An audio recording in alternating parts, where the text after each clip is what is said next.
everybody, this is Saber Rex coming to you live with a brand new video review for the Beasts of the Mesozoic Ceratopsians Series by David Silva and Creative Beast Studio.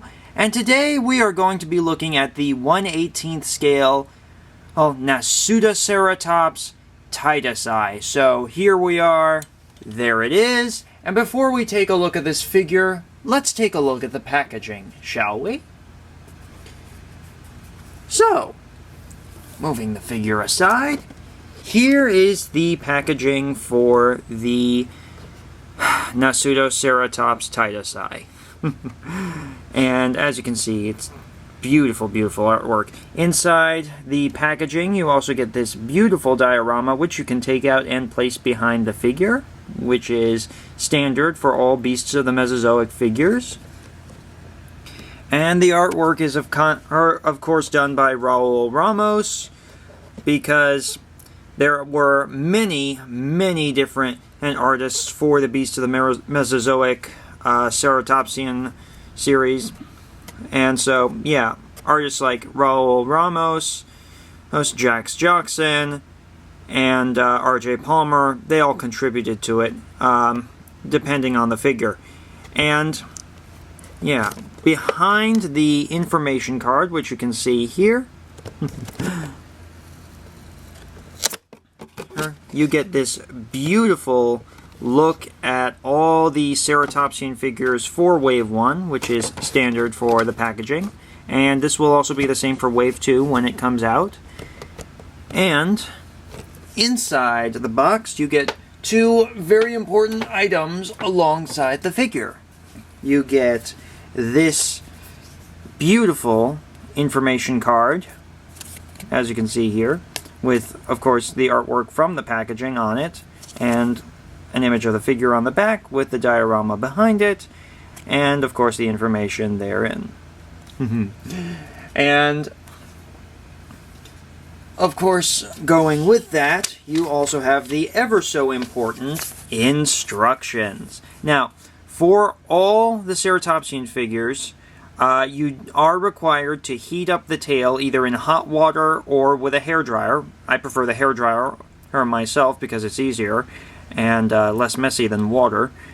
But you need to do this with all the figures in order to attach the tail to the dumbbell joint in the base of the hips, as you can see here. Otherwise, it's going to potentially break the figure or get you frustrated and be extremely difficult in order to do this. So, for everyone who gets these figures, please read the instructions. They are uber important. So, there you have it. Now, moving on to the figure itself, let's have a look at Nasutoceratops, which is one of my favorite Ceratopsians of all time. Now, the coloration for this dinosaur, if I recall correctly, is based off a collared lizard. The collared lizard is a very cool little lizard native to the western United States that actually runs on its hind legs like a T-Rex and literally acts like one too. It hunts other lizards by chasing them down after running them down on its hind legs. It's basically a tiny little T-Rex that can grow to about a foot long, and you can keep it as a pet. But be warned, collared lizards bite, so not the best. Definitely more advanced care than most lizards. But anyway, the coloration of the collared lizard works wonderfully for Nasutoceratops. I mean, look at that. Absolutely magnificent color scheme to go along with a magnificent dinosaur such as this. And I just love the gradations in tones from green to yellow and the stark red stripes along with the ever so stark white stripes, and just incredible. Absolutely incredible figure in regards to the paint and color scheme. But yeah, absolutely works wonderfully, and I can't imagine it looking like anything else in that regard. Just, yeah, absolutely incredible. Now, in regards to its range of motion, Nasutoceratops has some of the best range of motion in regards to its articulation for any of the ceratopsians. It has 19 points of articulation like most of the smaller 1/18th scale ceratopsians. So as a result, it does not have a movable tongue, but it can open its jaws about this wide. It's got some of the widest opening jaws of the Ceratopsians series, and I love that in regards to the figure. I mean, he can bite like that. So if you want to have him do things like graze or browse or bite off plant pieces for like stop motion, which I'm going to do with some of these figures, by the way. Yeah, this works super well for that. And yeah, it's just so cool. Inside the mouth, you can see that tongue, which is attached to the attached inside of there. And I love the inside of the mouth too. It's just amazing. But yeah, the articulation in the jaw is beautifully done in regards to how wide he can open his mouth. In regards to the neck and head, he also has some great articulation there. I mean, he can move his head up this far, he can move his head down about that far, and he can move it right like this, right like that, which is perfect for Nasutoceratops because this guy is basically the Brahma bull of the Ceratopsian line. I mean, with these horns, it basically looks like one of the bulls you would see at a Spanish bullfight against a matador, or just in general, really. Yeah. And, yeah, just incredible range of motion on that neck and head. Now, the leg articulation is just as good. He can do a full 360, though I don't recommend it for this figure in regards to the articulation for the legs, because of this shoulder piece right here. That's going to give you a little bit of a clearance issue, but he can move his legs in and out like this. He can bend his elbow about 90 degrees, maybe a little less than that. He can also, of course, move the wrist, like so. And I just love that wrist articulation. And the elbow also moves about in and out like this, and you can twist the wrist. This is standard for all the Ceratopsians. But yeah, he's got some nice pivot hit on the front legs as well. And yeah, it's the same for front leg on the other side too. The torso does have a little bit of limited movement side to side because of the hips, but he can move like this. He can move about this far this way, so nice range of motion there. The hind leg can also move a full 360, though again, because of the clearance issues, I don't recommend that with the figure. So more like this and this if you really want to do some nice animation with it. The ankle, well, the foot, I should say, the foot has some nice pivot here, like so, if you can see that. So very nice in regards to being able to balance the figure out. The ankle moves about this far forward and about this far back. The knee, which is very stiff because I have not really played around with him very much, can bend back about this far and fully straighten out like this. So, yeah, makes for a nice bit of motion on both hind legs. And of course the tail can move right, left, so right and left, about that much. Can also move it up, down, and of course, not to forget anything, the torso can also move up and can move about this far down and about that far up just so you have a full range of motion. And again, this is standard for all the Ceratopsians figures, and it will be standard for the big ones as well, like the adult Triceratops and the Torosaurus. But yeah, absolutely fantastic articulation for this figure. I love it. I love it. Just fantastic. Yeah. Now, in regards to Nasutoceratops, information on this species is there's quite a bit of information on the species, despite it being very new in regards to paleontology, and it has actually made quite a big impact in popular culture because it was featured in, of course, Jurassic World: The Battle of Big Rock, and it's a very, very cool dinosaur.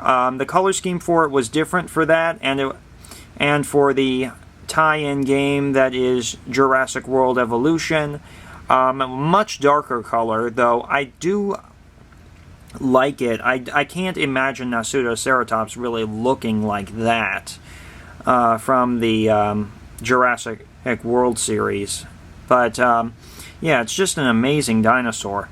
And it comes from the Kaiparowits Formation in Utah. So it is one of the more interesting dinosaurs to come out of there. It actually was... Yeah, it was one of several Ceratopsians that appear in the toy line for the Beasts of the Mesozoic that actually come from the Kaiparowits Formation, which is part of the Grand Staircase Escalante. Yeah, it's part of the Grand Staircase Escalante in Utah, and that is absolutely one of the best places in the world to go looking for new dinosaurs, because it turns out the southern part of the United States was housing some unique species and genre of dinosaur during the Campanian stage of the late Cretaceous, between 80 to 70 million years ago. So yeah, just an incredible array of fauna has been found there so far, including Utahceratops and Cosmoceratops as well, and those are part of the Kaiparowits Formation as well, and they're some of the weirder dinosaurs to come out of the formation thus far. But yeah, there was also, of course, Teratophonius, which was the main enemy of Nasutoceratops. It would have preyed very heavily on this dinosaur, as well as Cosmoceratops, Utahceratops, and any other dinosaurs within the formation, including the hadrosaurs that lived there, like Gryposaurus as well. Yeah. Now, the Kaiparowits Formation and the rest of the Grand Staircase Escalante are undergoing a very tough time right now because they're in danger from coal mining as a result of rollbacks on the environmental protections there. Hopefully that will be reversed within the next year or so, because I really want to make sure that these fossils and all the other natural heritage of our country is around for our descendants seven generations on to see. But yeah, there's just an amazing amount of animals from the Mesozoic coming out of the Kaiparowits Formation in the Grand Staircase Escalante, and it's really important to preserve that so that future generations can actually see what lived there in times past. Yeah, so yeah, majorly important for me. Now, Nasutoceratops, yeah, it's also one of the more interesting Ceratopsians because while it is a member of the Centrosaurinae, that is to say, the short-frilled, long-horned Ceratopsians, it's not one of the more typical centrosaurs that you might think about. This is actually a dinosaur that it has very long brow horns for a centrosaur. Now, this is something it also shares with Medusaceratops, but it's kind of atypical overall for the idea of centrosaurs because they usually have very long nose horns rather than brow horns. And no one's really sure why that is. But it does have a close relative that is also going to be in the toy line as well. And that is, of course, the dinosaur Avaceratops, which is a smaller relative. Together they actually form the tribe within Centrosaurinae called the Nasutoceratops titusi. So, Nasutoceratops titusi comprises it, Avaceratops, and another one called Ceratops, which was also very recently discovered and isn't known from much more than pieces of the frill, that is to say, the outer edge of the frill. So, it's enough to show that there were 3 members of this tribe of Ceratopsians in Utah and the other southwestern United States during that time, but it isn't known what their origin point was, where they come from in regards to that, or what makes them so different in regards to why they evolved brow horns rather than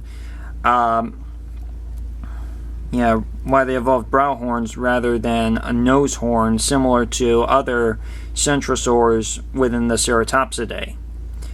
Regardless though, it is an amazing figure. Now, measurement-wise, this figure is approximately, let me get out my tape measure. He is approximately 3 3/4 tall at the top of the frill, if he's in a full standing position, which he is. Now, lengthwise, this figure is roughly under 11 inches. So very, very close. I would say 10 3/4 inches, maybe even, and 10 5/8 maximum. But yeah, just a very nicely sized figure. It is about $50 on CreativeBeast.com where you can buy it. But on the pre-order store, when I ordered it, it was about $48, not including shipping. But if you really want a figure of the dinosaur that was made famous by Battle at Big Rock, and just something very, very unorthodox compared to a lot of other Ceratopsians, I would definitely buy this one. It's just too cool. It really is. As I said before, it's one of my favorite Ceratopsians, and definitely among my top 12. It just, it's an amazing, it really is an amazing figure. So, yeah. I highly recommend it for anyone who's interested in this particular dinosaur, and yeah, when its cousin Avaceratops gets out, you can have basically 2/3 of the entire Nasutoceratopsini tribe together.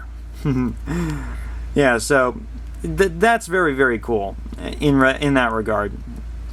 All right, but yeah, this is Saber Rex signing off, saying you're never too old to play with toys. Be proud to be a toy nerd. All right, please subscribe to my channel if you want to see more, and thank you. Have a good day. Bye.